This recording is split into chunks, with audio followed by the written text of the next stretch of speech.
Hello, my sisters and brothers in Delaware. How are you doing? How are you right now? You know, how are you? That's such a common question we ask one another as we pass in the street, or you might pick up the phone and say, hey, how are you? Fine, how are you? But I tell you, living in a year like 2020, that question takes on a whole new depth for me. When someone says, how are you?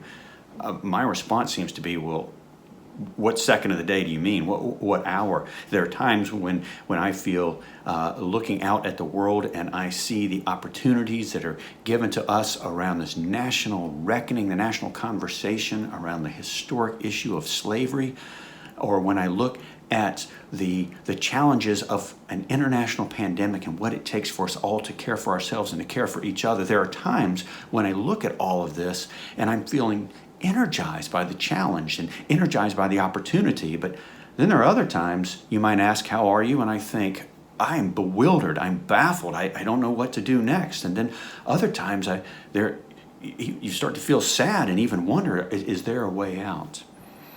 So how are you? Does it depend on the hour of the day for you as well?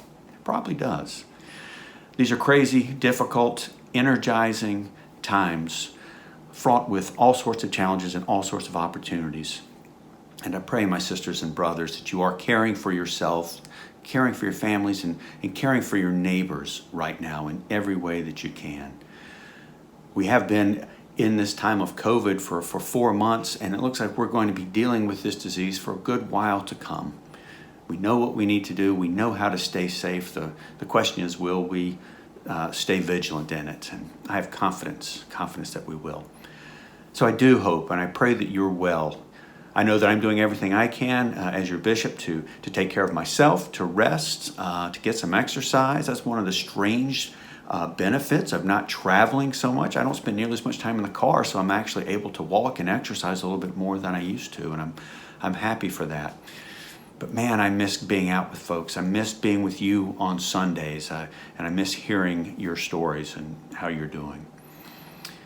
I do want you to know that the work of the church has not stopped, it has not slowed down at all. We continue, things move forward. You may be surprised to know, in fact, that in the 4 months since the pandemic began, 4 of our parishes have called new clergy to join. Remarkable, isn't it? And there's another in work now in the search process and another getting started soon. The work continues. Certainly our work of feeding and sheltering and caring for people has not stopped. Parishes have not cut back on our outreach and our ministry to our communities.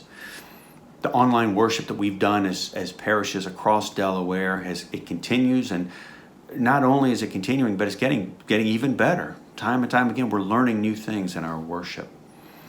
Roughly a third of the parishes in Delaware have been certified to regather safely, meaning to come back for worship. So roughly a third of churches are doing something on Sunday mornings where they can gather safely. The other 2/3 are still waiting, still looking, evaluating their context and their situation to see when it makes sense for them. And both of these options are good and right. There's no rush to regather. And there's certainly no rush for us to do anything that we can't do safely and to do very, very well. The work of the church continues. We're moving with our anti-racism work, our racial justice work, and in August we're planning to offer anti-bias training for all of our governance committees. We've started anti-bias training for the search committees that I mentioned earlier, and these are things that we are able to do even in a time of pandemic, to roll out now and keep moving forward. The work of the church continues, my brothers and sisters, because the world hasn't stopped. It's just gotten kind of crazy. But amid all of this, we have the gospel of Jesus Christ, which empowers us, which tells us that love triumphs over anything and everything.